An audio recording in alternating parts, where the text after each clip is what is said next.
Good afternoon, I'm Maricar Bautista. Super Typhoon Pepito continues to move northwestward and is expected to make another landfall later this afternoon.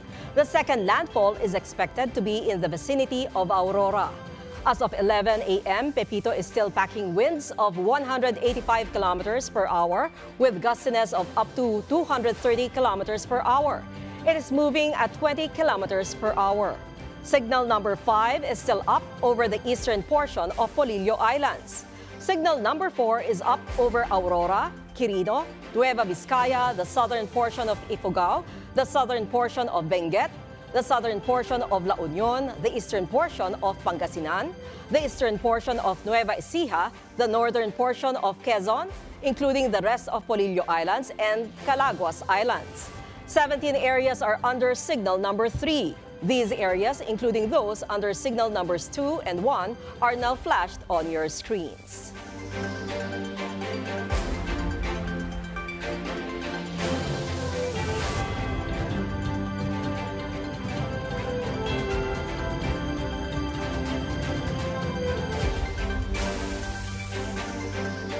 Because of Super Typhoon Pepito, Weather Bureau Pag-asa issued heavy rainfall advisory over many provinces in Luzon. Intense to torrential rains are expected over Quezon, Aurora, the Camarines provinces, Nueva Vizcaya, and Quirino. Heavy to intense rainfall, meanwhile, are to be felt over Catanduanes, Isabela, Nueva Ecija, Benguet, Pangasinan, Ifugao, La Union, Bulacan, and Rizal. Moderate to heavy rainfall will be experienced in Albay, Sorsogon, Metro Manila, Bataan, Tarlac, Pampanga, Laguna, Cagayan Mountain Province, Zambales, Kalinga, Abra, and Ilocos Sur.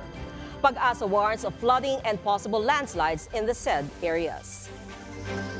Because of Super Typhoon Pepito, at least 160 domestic and international flights for today were canceled.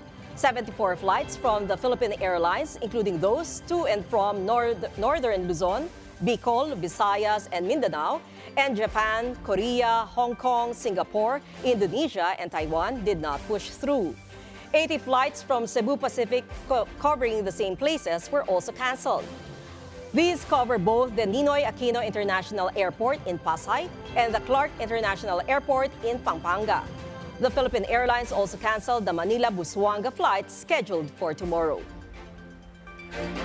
At the Parañaque Integrated Terminal Exchange, bus trips going to Bicol, Mindoro, Visayas, and Mindanao are all canceled. As of 7 this morning, the PITX management says the only Bicol route that pushed through today was the 10 a.m. trip to Sorsogon City. Bus trips with northern routes are proceeding as scheduled.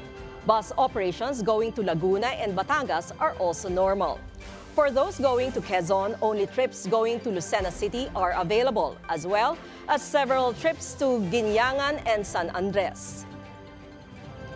Meanwhile, more than 850,000 individuals are affected by the combined effects of the past two typhoons, Nika and Ophel, and now Pepito. That is based on the latest situation report of the National Disaster Risk Reduction and Management Council, or NDRRMC.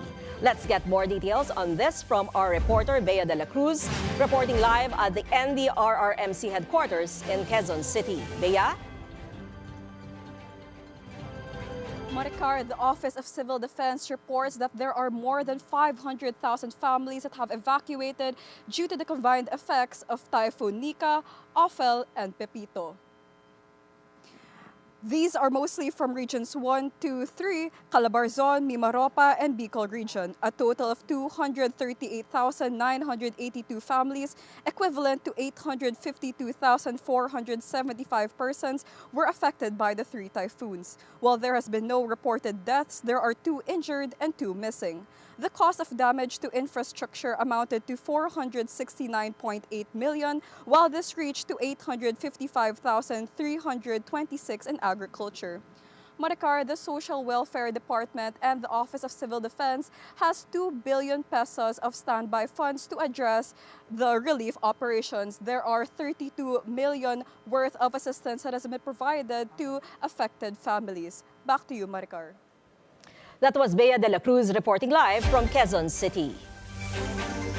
The Bicol region was somehow spared by the expected destruction caused by Super Typhoon Pepito. The evacuees are actually starting to return to their homes. At kaugnay ng balitang yan, nasa linya ng ating telepono si Rosas Olarte ng Abante Radio. Rosas? Maricar, ipinatupad na ang localized decampments o pagpapauwi ng mga evacuees at balik trabaho na habang palayo na sa Albay si Super Typhoon Pepito. Nagpalabas ng kautusan si Albay Acting Governor Glenda Bongao sa mga barangay, cities at municipal disaster risk reduction management councils na maglinis at balik trabaho na rin anya ang mga manggagawa sa pribado at business establishments.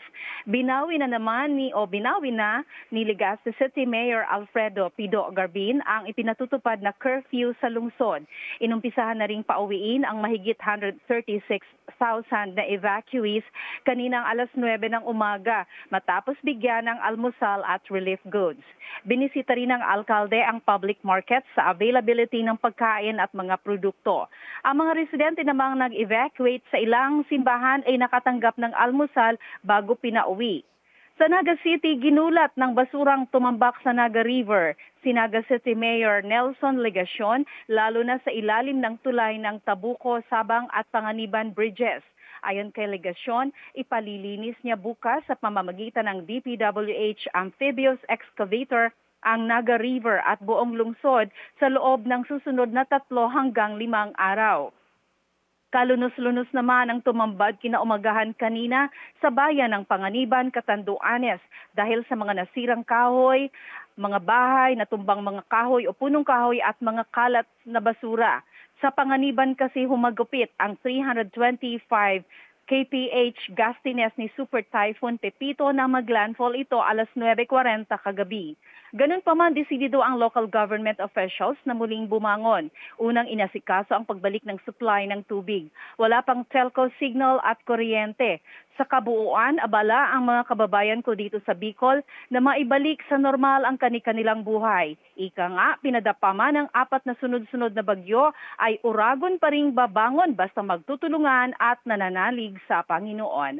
Para sa BNC, ako si Rosas Olarte ng Abante Radio. Mabilis, mabangis, walang mintis. Yan po si Rosas Olarte ng Abante Radio. Nagre-report mula sa Albay.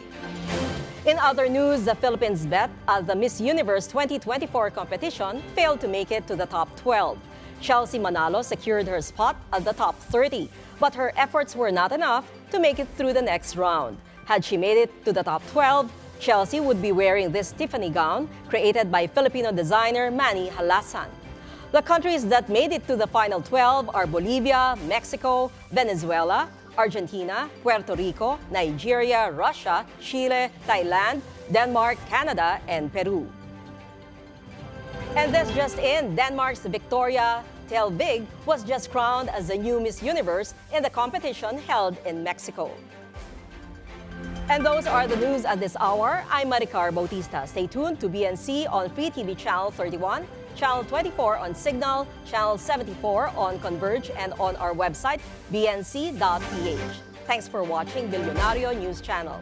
BNC, always on top.